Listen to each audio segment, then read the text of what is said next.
Press conference जी आहे ती joint press conference आहे. रजा अकादमीचे असणारे प्रमुख हजरत मोमिनिया साहेब माझ्या उजव्या बाजूला बसलेले, त्यांच्या दुसऱ्या बाजूला हजरत सय्यद पुरी साहेब बसलेले आहेत, ते अध्यक्ष आहेत. माझ्या डाव्या बाजूला बसलेले असणारे फारुख अहमद आहेत, पक्षाचे असणारे स्पोक्सपर्सन आहेत वंचित बहुजन आघाडी. या प्रेस कॉन्फरन्सचा जो असणारा इश्यू आहे तो पहिल्यांदा भारतीय जनता पक्षाचं असणारं जे काही राजकारण आहे त्यांनी वेगवेगळ्या स्वरूपामध्ये हिंदू मुसलमानांची डिवाइड कशी राहील आणि आपल्याला हिंदू एकत्र कशा रीतीने करता येईल असा एक प्रयत्न राहिलेला आहे. या सगळ्या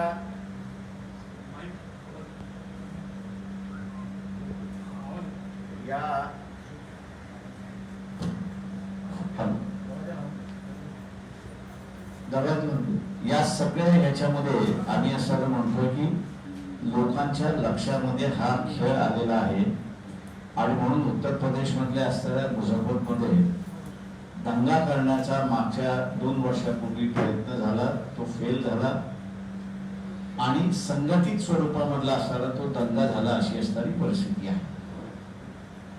अनेक ठिकाणी हिंदू मुसलमानाचे दंगे व्हावेत म्हणून असणारा प्रयत्न त्या ठिकाणी चाललेला आहे. तो होत नाही हे लक्षात घेता अजून भडकाव पद्धतीने कशा रीतीने करता येईल हा त्याच्यातला असणारा प्रयत्न राहणार आहे. आणि हा प्रयत्न करत असताना मग कुराणचाही असणारा वापर त्या ठिकाणी केला जाईल, मोहम्मद पैगंबर यांचाही असणारा प्रयत्न त्या ठिकाणी केला जाईल आणि त्याच्याच बरोबर काही हिंदू धर्मातले असणारे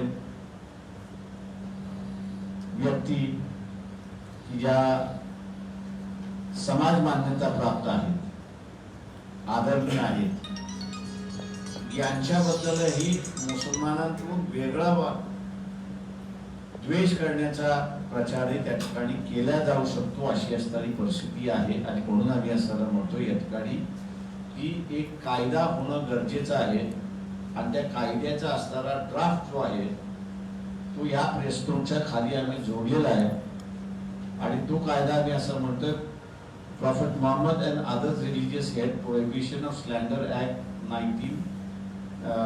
2021 हा असला पाहिजे. आणि दुसरा आम्ही त्या ठिकाणी असं म्हणतोय की हा हेट स्पीच प्रोहिबिशन ऍक्ट 2021 असं त्या स्वरूपामध्ये झाला पाहिजे अशी असणारी परिस्थिती आहे. जेणेकरून आपण असं बघतोय महाराष्ट्रामध्ये की अनेक ठिकाणी असे विटंबना होतात. या विटंबनामध्ये 2 दिवस त्याला असताना पकडल्या जातं, तिसऱ्या दिवशी त्याला कोर्टामध्ये सादर केलं जातं, 5व्या दिवशी त्याला बेल मिळतो आणि त्याच्यानंतर काय होतं हे आपल्याला कळत नाही. आणि याचं कारण असं आहे की इंडियन पोलीस ऍक्ट म्हणून जो आहे, इंडियन पेनल कोड ऍक्ट जो आहे त्याच्यामध्ये स्पेसिफिक प्रोव्हिजन नसल्यामुळे या संदर्भात काय करायचं, फक्त असताना 2 समाजामध्ये 2 धार्मिक ग्रुपमध्ये एनिमिटी निर्माण करण्यासाठी असणारा जो कायदा आहे तो हा व्यक्तिगत स्वरूपामध्ये त्या ठिकाणी लागत नाही.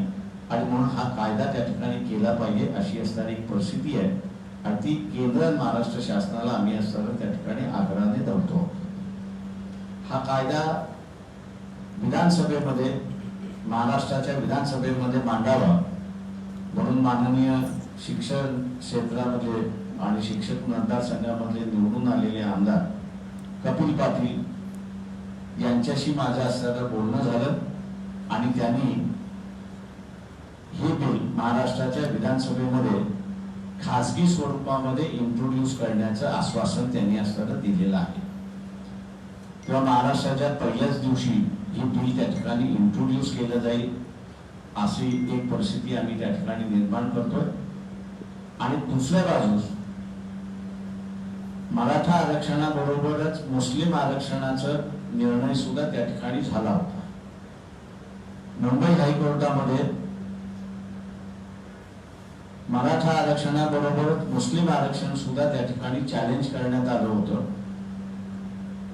मुंबई हायकोर्टाने असणारा मराठा आरक्षणाच्या बाजूने निर्णय दिला, तसाच त्यांनी असणारा मुसलमानांच्या बाजूने शिक्षण क्षेत्रामधला असणारा 5% आरक्षणाचा शासनाचा निर्णय हा अपील केला आणि लागू करा म्हणून त्या ठिकाणी असणारा सांगण्यात आलेला.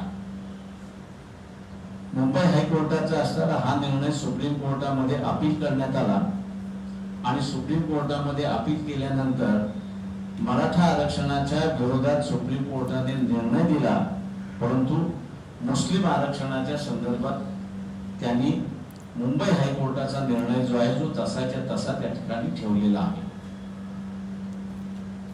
शासनाला अनेक मुस्लिम संघटनांनी, अनेक मुस्लिम व्यक्तींनी विनंत्या केल्या, अर्ज केले, भेटीगाठी झाल्या की हे 5% जे आरक्षण आहे ते आपण असताना लागू करा, परंतु सेक्युलर म्हणणारं काँग्रेस राष्ट्रवादीचं सरकार हे लागू करत नाही अशी असणारी परिस्थिती आहे. आणि म्हणून या दोन्ही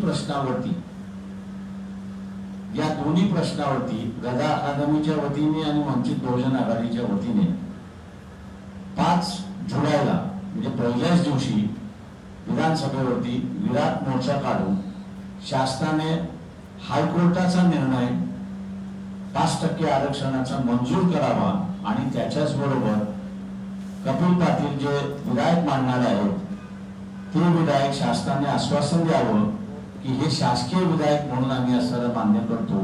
या 2 मागण्यासाठी असणारा 5 तारखेला विधानसभेवरती असणारा मोर्चा आहे. पॅन्डेमिकचा काळ आहे, परिस्थिती शासन म्हणतोय गंभीर होताना दिसते, पण ती गंभीर परिस्थिती आताच एवढ्यात काही दिसत नाहीये. येणारा 2 महिन्याचा असणारा कालावधी आपल्याला त्या ठिकाणी दिसतोय. तर या कालावधीमध्ये मोर्चा आम्ही असणारा काढून शासनाला जागा करण्याचा आमचा हा मार्ग एक आहे. या मार्गामध्ये अनेक मुस्लिम संघटना आहेत, अनेक इतर हिंदू धार्मिक संघटना ज्या आहेत, साधू आहेत, हे सगळेजण त्याच्यामध्ये सहभागी होणार आहेत. कारण ते म्हणतात की दंगा झाली की असताना नाहक सामान्य माणूस त्याच्यामधला असताना दगावतो, त्याची प्रॉपर्टी जळते, त्याचं आयुष्य उद्ध्वस्त होतं. तेव्हा हे होऊ नये आणि शांतता महाराष्ट्रामध्ये आणि देशामध्ये नांदली पाहिजे, या दृष्टीने हे कायदे होणे गरजेचं आहे. 5% आरक्षण लागू करणे महत्वाचं आहे आणि आम्ही कुठल्याही परिस्थितीत हा मोर्चा काढणार असा आम्ही निर्धार त्या ठिकाणी केलेला आहे. शासनाला असं वाटत असेल की हे मोर्चे निघू नये तर त्यांनी या दोन्ही मागण्या मान्य कराव्यात. कारण एक पहिली मागणी 5%ची जी आहे ती कोर्टानेच मान्य केलेली आहे, त्याच्यामुळे कोर्टाच्या निर्णयाला तुम्ही बंधनकारक आहात, बंधनकारक शासनाने राहिलं पाहिजे. दुसऱ्या बाजूला शांतता राखणं हे सरकारची जबाबदारी आहे. आपण ज्या ज्या माध्यमातून असताना अशांतता होऊ शकते ते त्याच्या संदर्भातला कायदा करणं ही सरकारची जबाबदारी आहे. तेव्हा त्यांनी असताना ही करावी अशी विनंती करून शासनाला विनंती करून या ठिकाणी मी असताना थांबतो. आपल्याला असं काही विचारायचं असेल तर आपण आता विचारायला मोकळे आहात. मी आता आम्ही जो ड्राफ्ट केले तो मांडला जाणार आहे, म्हणजे कपिल पाटील यांच्या मार्फत जो मांडला जाणार आहे विधान परिषदेमध्ये, त्याचं नाव आम्ही असं ठेवलेलं आहे Muhammad prophet and other religious head prohibition of slander act 2021 आणि दुसरा जो आहे तो हेट स्पीच प्रोहिबिशन ऍक्ट 2021. असे हे एकाच कायद्यामध्ये 2 कायदे आम्ही त्याच्यामध्ये केलेले आहेत. हे कपिल पाटील मार्फत त्या ठिकाणी 5 तारखेला मांडल्या जातील सभागृहामध्ये. आणि दुसरं आम्ही जसं म्हटलं की कोर्टाने 5% आरक्षण जर मान्य केलेलं असेल आणि सुप्रीम कोर्टामध्ये आणि राज्य हायकोर्टामध्ये महाराष्ट्र शासन ज्याला पार्टी आहे तेव्हा त्यांना मान्य करणं हे गरजेचं आहे. त्यांनी अंमलबजावणी करावी.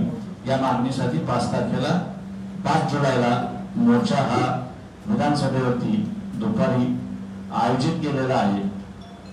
मोठ्या संख्येने लोक सहभागी होतील एवढं मी आपल्याला फक्त सांगतो. सर, पदोन्नती आरक्षण जे आहे ते रद्द झालेलं आहे. हे पहिल्यांदा संपू द्या, मग मी येतो त्याच्यावर. सर, संविधानामध्ये 50% मध्ये मुस्लिमांना हे संपलं का?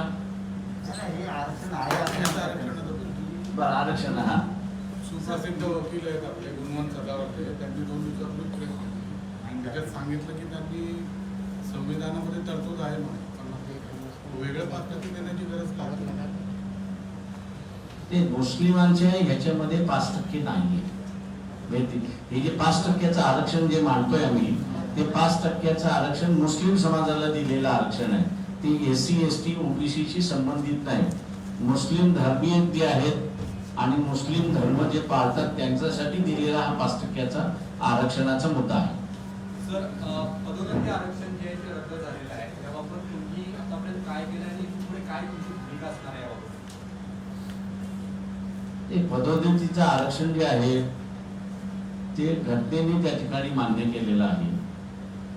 एक वाद जो सगळा चाललेला आहे तिथं इम्पिरियल डेटा म्हणून असणारा एक नवीन कन्सेप्ट जी सुप्रीम कोर्टाने काढलेली आहे, त्याच्यावरनं असणारा हे वाद चाललेले आहेत. तो मला आता लिगलीच त्याच्यामध्ये सोडवावा लागेल असं मला वाटतं. त्याच्यामध्ये तुमची भूमिका काय असणार आहे याबाबत? ते म्हटलं मी, इम्पिरियल डेटा जो आहे, या इम्पिरियल डेटाच्या संदर्भातच एक व्यापक चर्चा होणं महत्वाचं आहे. आणि त्या संदर्भातलं जे आहे ते 10 तारखेला कदाचित मी जिथून असेल तिथून त्याच्यावरती मी स्टेटमेंट करतो. एकंदरीत एम्पिरिकल डेटा गोळा करण्याचं काम हे मागासवर्गीय आयोगाचं आहे. राज्याने मागासवर्गीय आयोग गठीत केलेला आहे. मी एक पहिल्यांदा स्पष्ट करतो की हा विषय थोडासा गहन आहे आणि त्याचा इतिहास हा मी 10 तारखेला त्याचा सगळा मांडतोय प्रेस कॉन्फरन्सच्या माध्यमातून. मग माझ्यानंतर बऱ्याच गोष्टींनी त्याच्यातलं क्लिअर होईल, कोर्टालाही क्लिअर होईल आणि पब्लिक एट लार्ज यालाही क्लिअर होईल. सर, मुस्लिम जो समुदाय है उसमें होता है कि 50% का आरक्षण है, उसमें OBC में, SC में, ST में जो है मुसलमानों को आरक्षण मिल रहा है. अगर 5% अलग से मांग करते हैं तो जो ऑलरेडी आरक्षण एग्जिस्टिंग मिल रहा है वो नहीं मिल पाएगा. तो सवाल वैसा नहीं है, देखिए कि SC में तो आरक्षण नहीं मिल रहा, ट्राइबल में मिल रहा है. वो उसको मिल रहा है not as a Muslim. Tribal का जो आरक्षण है वो किसी धर्म के नाम पर नहीं है. आप क्रिश्चियन भी हो तो भी आपको आरक्षण मिलता है, आप सिख ट्राइबल हो तो भी आपको आरक्षण मिलता है, आप जैन ट्राइबल हो तो भी आपको आरक्षण मिलता है, या नेचुरल ट्राइबल, हिंदू ट्राइबल तो है नहीं, तो नैसर्गिक ट्राइबल जो है उसको मिलता है और मुस्लिम ट्राइबल जो है उसको भी मिलता है. वो आधार जो है वो ट्राइबल में आधार है, वो धार्मिक आधार है. ये जो 5% महाराष्ट्र शासन ने निर्णय लिया था, इसका आधार जो है कि जिसका धर्म मुस्लिम है, जो इस्लाम को मानता है,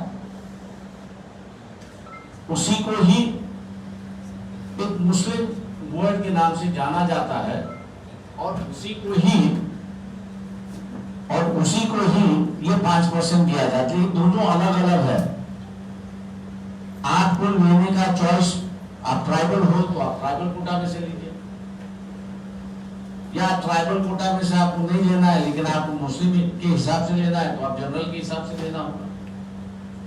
ये तो उस कैंडिडेट को चॉइस होगा कि वो किससे लेगा. ऐसा नहीं है कि इससे लिया तो इससे नहीं लिया, वो तो उसका चॉइस है. लेकिन एक दफे उसने वो चॉइस कर लिया तो जिंदगी में उसका वो चॉइस ऐसा बोलना है कि एक समय पे जो है वो 2 आरक्षण नहीं मिल सकता. तो अगर OBC में मुस्लिम जातों का आरक्षण है तो 5% जो आरक्षण आप स्पेशल बात कर रहे हैं वो नहीं मिल पाएगा. देखिए ऐसा नहीं है, आप 2 चीजें एक समय नहीं ले सकते. आपको एक समय में एक ही चीज लेनी है. मतलब आप OBC में से आरक्षण लेना है तो फिर आप OBC को बताना है, फिर आपको धर्म का बताने की जरूरत नहीं है, आपको फिर OBC का सर्टिफिकेट दिखाने की जरूरत है. अगर आपको मुस्लिम करके लेना है तो आपको ये रिलीजियस सर्टिफिकेट दिखाना है कि भैया मैं मुस्लिम धर्म का हूं, तो आप उस कोटे में मिल सकते हैं.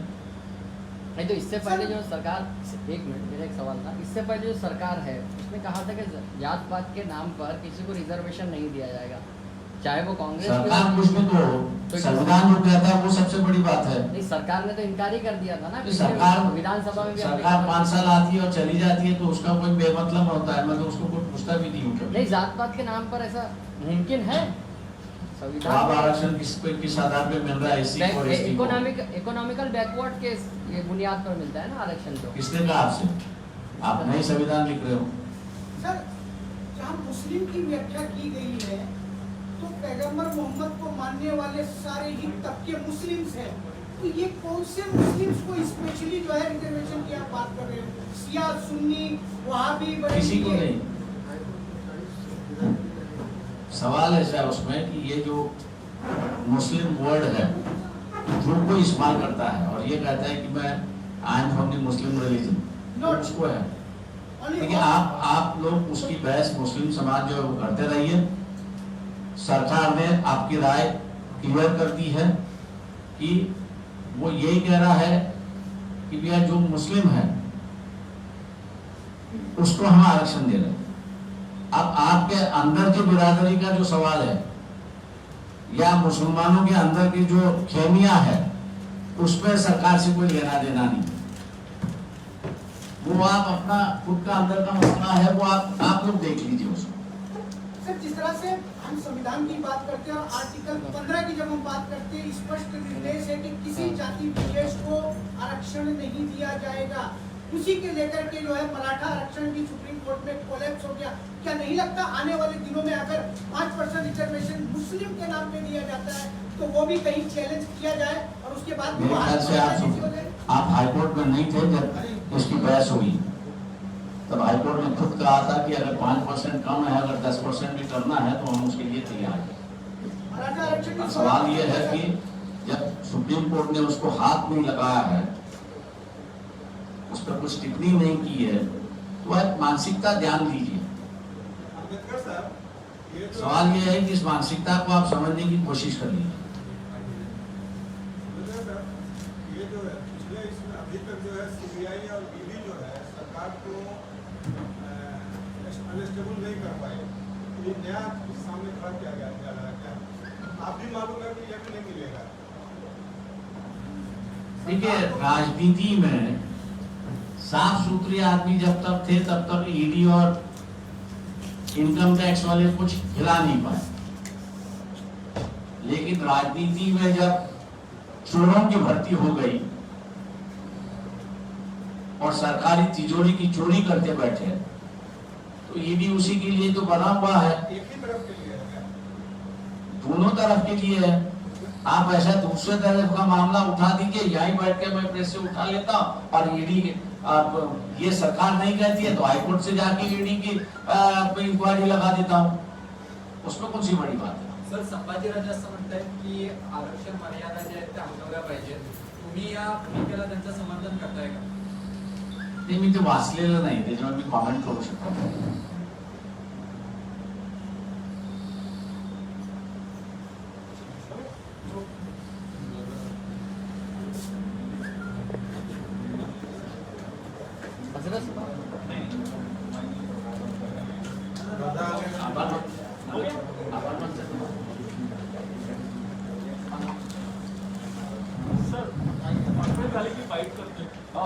आजच्या पत्रकार परिषदेसाठी आवर्जून उपस्थित असलेल्या सर्व संपादक व विविध पत्रकार